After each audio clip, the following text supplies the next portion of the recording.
Mes brebis écoutent ma voix, dit le Seigneur. Moi, je les connais et elles me suivent. Alléluia, Alléluia, Alléluia, Alléluia.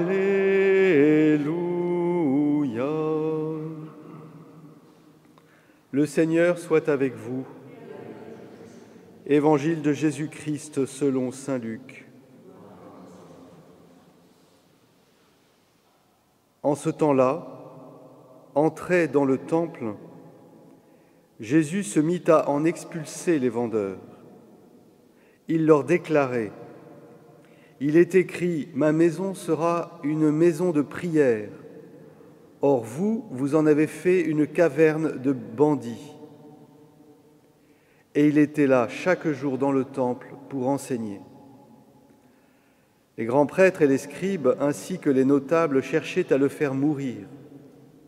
Mais ils ne trouvaient pas ce qu'ils pourraient faire.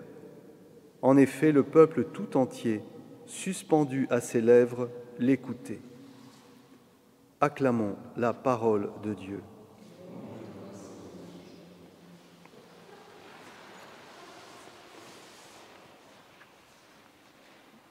Il faut nous laisser étonner par le geste de Jésus que nous connaissons bien, mais peut-être que nous connaissons trop bien. Lorsque Jésus se met à expulser du temple les vendeurs, sous-entendu les vendeurs d'animaux nécessaires pour les sacrifices. Institution qui remonte à Moïse.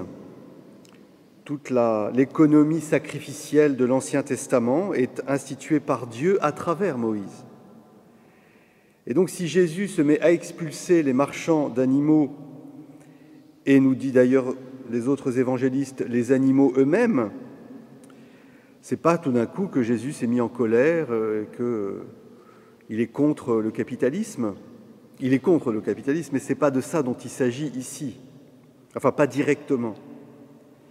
Si Jésus accomplit un tel acte, c'est que c'est un acte prophétique. C'est d'ailleurs ainsi que les autorités le comprennent. Jésus met fin à quelque chose qui est institué depuis des siècles dans le temple de Jérusalem. Il peut le faire parce que l'institution des sacrifices de l'Ancien Testament, des sacrifices d'animaux, est elle-même, nous dit l'Écriture, en particulier, vous trouvez ça dans le psaume 50, mais dans beaucoup d'autres endroits, elle est elle-même au service de l'offrande du cœur. Et les prophètes d'Israël ne cessent de dire qu'il ne suffit pas d'offrir des animaux, mais l'offrande de l'animal doit être le signe d'une offrande intérieure. Sinon, elle n'a aucune valeur. Et donc, les prophètes désignent le fait qu'un jour, lorsque le cœur de l'homme sera parfaitement accordé à Dieu, eh bien, les sacrifices d'animaux disparaîtront. C'est un régime provisoire. Et lorsque Jésus expulse les vendeurs, il vient dire, voilà, je mets fin à ce régime, parce que désormais, ce qui se joue, eh bien, c'est que ma maison, la maison de Dieu, soit une maison de prière, soit une maison dans laquelle chacun puisse accéder directement à Dieu et gratuitement.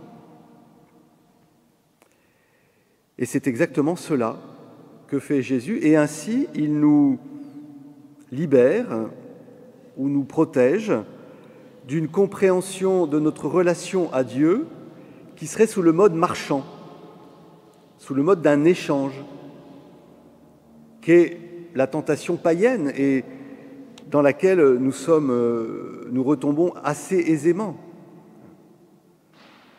Chez les païens, on offre quelque chose au dieu des récoltes pour avoir en échange de bonnes récoltes. Et donc le culte païen, il est d'ordre marchand. Eh bien cela ne doit pas être, car le Dieu véritable, le Dieu vivant, C'est un Dieu du don, c'est un Dieu de la grâce. Et tant que nous ne comprenons pas cela, nous restons sous le mode du marchandage avec Dieu. Or, si nous sommes sous le règne du marchandage, eh bien, nous ne recevrons rien. Voilà. Ce n'est pas en achetant Dieu que nous obtiendrons ces grâces, car le mot de grâce, c'est justement le mot de gratuité, c'est le même mot en grec. Et donc, au fond, Jésus vient déblayer le chemin, l'accès à Dieu, qui était barricadé en quelque sorte par ces marchands, par ces animaux, et qui d'ailleurs, c'est peut-être là où il y a un lien avec le capitalisme, qui d'ailleurs prospérait, à tel point que le temple à l'époque était devenu une banque, et la banque la plus sûre de l'Orient, parce que justement, comme Dieu était là, il allait bien protéger notre argent. Et Jésus met fin à ce régime, car au fond, si le temple devient une banque, c'est que c'est une caverne de brigands. Une caverne de brigands, c'est là où les brigands amassent les trésors qu'ils ont dérobés et les cachent pour pouvoir venir y puiser lorsqu'ils en ont besoin.